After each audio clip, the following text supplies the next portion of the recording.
Fashion has no gender. What even is fashion? Does it matter? Fashion was somewhat of a foreign thing to me until I started my queer journey. Throughout high school, I dressed how the other girls around me dressed, but it never felt quite right.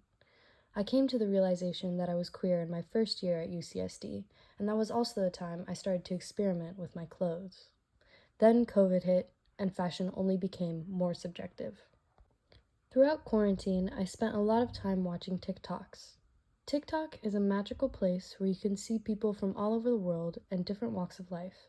It opened my eyes to just how little the clothes you wear matter. One of the most famous non-binary influential fashion TikTokers is Griffin Maxwell Brooks. When they aren't simply vlogging their life, they speak a lot on gender identity and expression. They also dress in what most people would consider absurd ways. They go out in just their underwear and have worn a toilet seat cover as a top. Literally anything can be an item of clothing. They were born biologically male and have not taken any hormones or gotten any surgeries, so it baffles people when they see just how expressive they are. Griffin does not care how people perceive them because no one's opinion matters but their own. They have said, Non-binary people do not owe you androgyny. And what I mean when I say that is gender is not about how people perceive you. It's about how you perceive yourself. Nobody gets to tell you that you have to look a certain way to identify as anything. "This has become a motto for myself. I'm non-binary and I can dress however I want. One can identify as non-binary and dress hyper-feminine or masculine, and that doesn't mean anything about their gender. Trans folk don't need to transition to be trans." Thanks to these TikTokers and many other beautiful humans, my sense of fashion has elevated and become more absurd. Dressing chaotically has made me feel the most like myself. The first couple months after coming out as non-binary, I dressed mostly masculine. I wanted to go the most opposite of what my body was socially viewed as. It felt correct, but I also felt like I couldn't dress femininely anymore, as if it would take away my non-binary identity. After a while, I implemented some more feminine looks to my day-to-day, and now I've gotten to a point where I don't see my outfits as feminine or masculine. My clothes are simply just extensions of myself.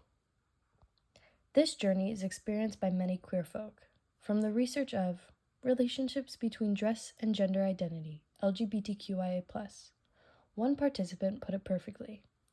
"Just because I'm female does not mean I'm forced to wear things that the social construct says I should at all times, or in general." Similar to my experience, this participant shared that I have gotten more and more comfortable with my body and how I choose to express myself and learned what works with my body as a whole. The social construct of gendered fashion is null. It is all about figuring out how the clothes you wear express your own identity outside the view of your gender. Clothes don't matter. Clothing does not equal gender. For a lot of history, clothing did not have a socialized gender meaning. According to the journal, Construction of Gender Through Fashion and Dressing. Until the 18th century, there was no significant differences in dressing of both sexes, and both men and women wore long decorated costumes. So not only was their garb similar, it was also flamboyant and colorful, so clearly there was no genderization of the clothes.